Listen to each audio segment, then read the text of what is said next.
بسم اللہ الرحمن الرحیم۔ السلام علیکم۔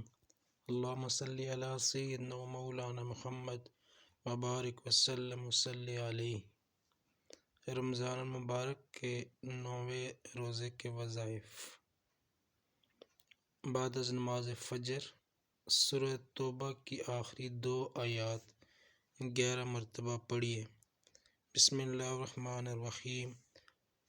لقد جاءکم رسول من انفسکم عزیز علیہ ما عنتم حریص علیکم بالمؤمنین رؤوف رحیم فإن تولوا فقل حسبی اللہ لا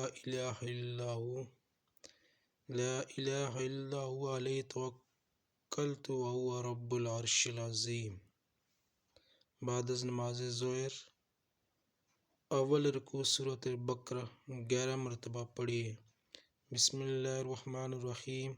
الف لام میم ذالک الکتاب لا ریب فیہ ھدی للمتقین الذین یؤمنون بالغیب ویقیمون الصلاة ومما رزقناہم ینفقون والذین یؤمنون بما انزل الیک وما انزل من قبلک وبالآخرۃ ھم یوقنون اولئک علی ھدی من ربہم واولئک ھم المفلحون۔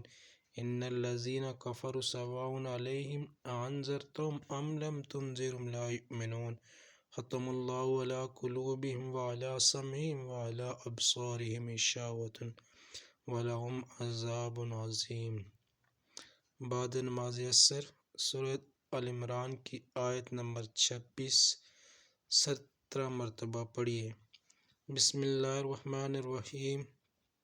قل اللہم مالک الملک تؤتی الملک من تشاء وتنزع الملک ممن تشاء وتعز من تشاء وتذل من تشاء بیدک الخیر انک علی کل شیء قدیر۔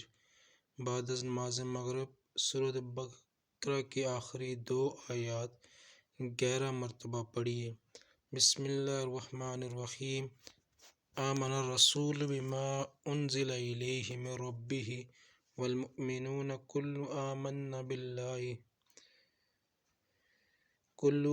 بالله وملائكته وكتبه ورسله لا نفرق بين أحد من رسله وقالوا سمعنا وأطعنا غفرانك ربنا وإليك المصير لا يكلف الله نفسا إلا وسعها لها ما كسبت وعليها ما اكتسبت ربنا لا تؤاخذنا إن نسينا أو أخطأنا ربنا ولا تحمل علينا إصرا كما حملته على الذين من قبلنا ربنا ولا تحملنا ما لا طاقة لنا به واعف عنا واغفر لنا وارحمنا أنت مولانا فانصرنا على القوم الكافرين۔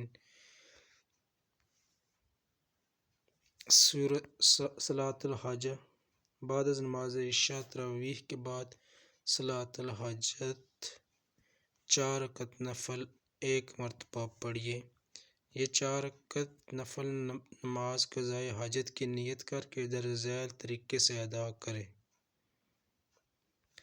پہلی رکعت میں سورۃ فاتحہ اور سورۃ اخلاص کے بعد 100 مرتبہ یہ آیت کریمہ پڑھیے۔ لا الہ الا انت سبحانک انی کنت من الظالمین۔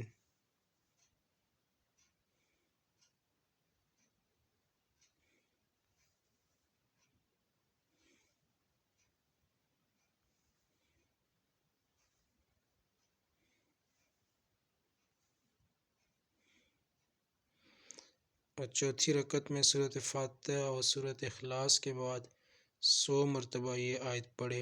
حسبنا اللہ ونعم الوکیل نعم المولی ونعم النصیر۔